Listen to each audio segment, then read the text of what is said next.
વંથલી તાલુકાના ખેડૂતોને હેરાન પરેશાન કરવાના ભાવ સાથે કેમ્પનું આયોજન કરાતા કોંગ્રેસ અને આમ આદમી પાર્ટીના હોદ્દેદારોએ કર્યો વિરોધ। ખેડૂતોના ટ્રેક્ટરની ખરાઈ કરવા સ્થળ ઉપર રૂબરૂ જવા કરી માંગ।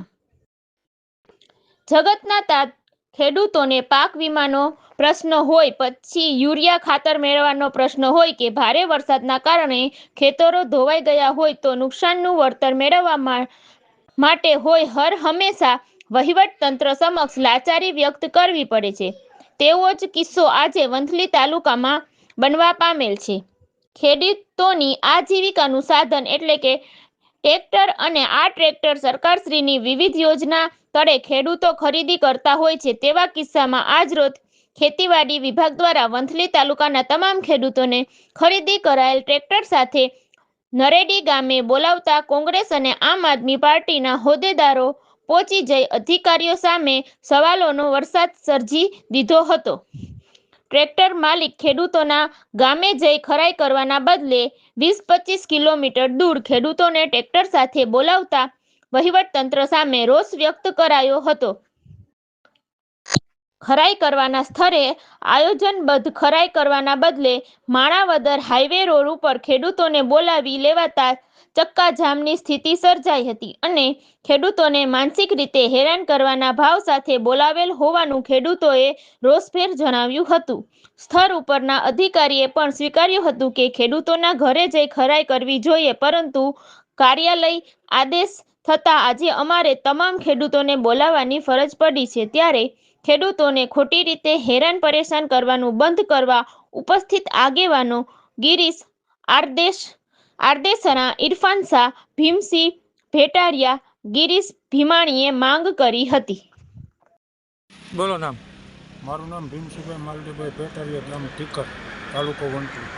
આજે દરેક ખેડૂતના અહીંયા ગ્રામ સેવકે મને 10:30 વાગે ફોન આવ્યો। ખુદ મારું ટ્રેક્ટર છે એટલે હું ટ્રેક્ટર લઈને નથી આવ્યો। ના એમ બોલાવવાનું કારણ કે અમારે તમારું ટ્રેક્ટર ચેક કર્યું।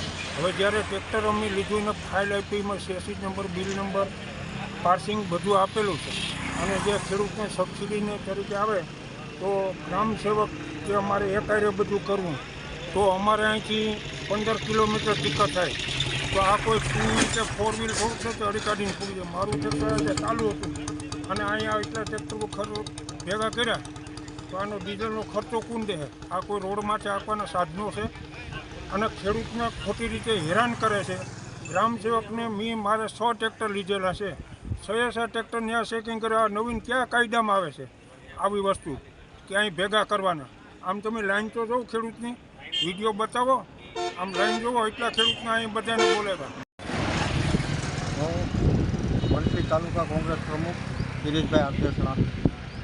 આજે સરકારની વિવિધ યોજનાઓ હેઠળ જે ખેડૂતોએ ટ્રેક્ટરમાં ખરીદી કરી હોય અને ટ્રેક્ટરમાં જે સબસિડી મળે છે તેની ખરાઈ માટે આજે વંથલી તાલુકાના બધા ખેડૂતોને ટ્રેક્ટર લઈ અને નરેડી ગામે એક જગ્યાએ બધાને બોલાવવામાં આવ્યા છે।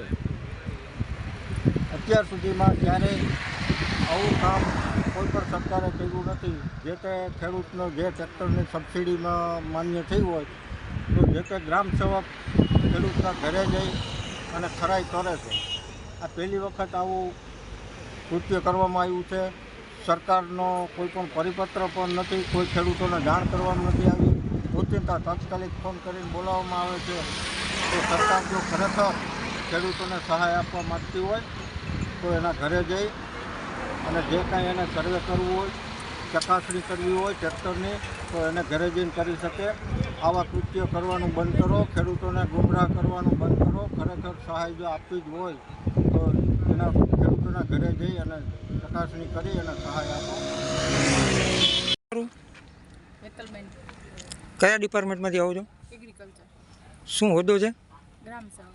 શેના માટે આજે બધા ખેડૂતોને ભેગા કર્યા છે અને આ કેમ્પ રાખવાનું કારણ શું? ખરાઈ કરવા માટે।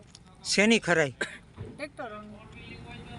આ જે ખરાઈ કરવા માટેનું જે તમારું આયોજન છે કે જે તે સ્થળે ખેડૂતોના ઘરે જઈને પણ કરી શકાય, આવું શા માટે નહીં અને ખેડૂતોને દૂર દૂરથી અહીંયા બોલાવવાનું કારણ શું?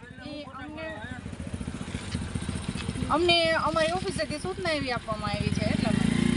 આ જાહેર માર્ગ છે, રોડ ઉપર કેમ્પ કરવામાં આવ્યો છે, કેમ્પનું કોઈ આયોજન પણ નથી.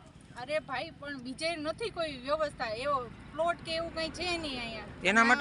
એના માટે થઈને ખેડૂતોને જાહેર રોડ ઉપર મૂકી દેવાના. જાહેર રોડ ઉપર નથી મૂક્યા ને. આ રોડ છે મેડમ. પણ આવી જગ્યા તો બીજે કે એટલી પકતાણ તો હોવી જોઈએ ને ક્યાંક એમ. ઓફિશિયલી આયોજન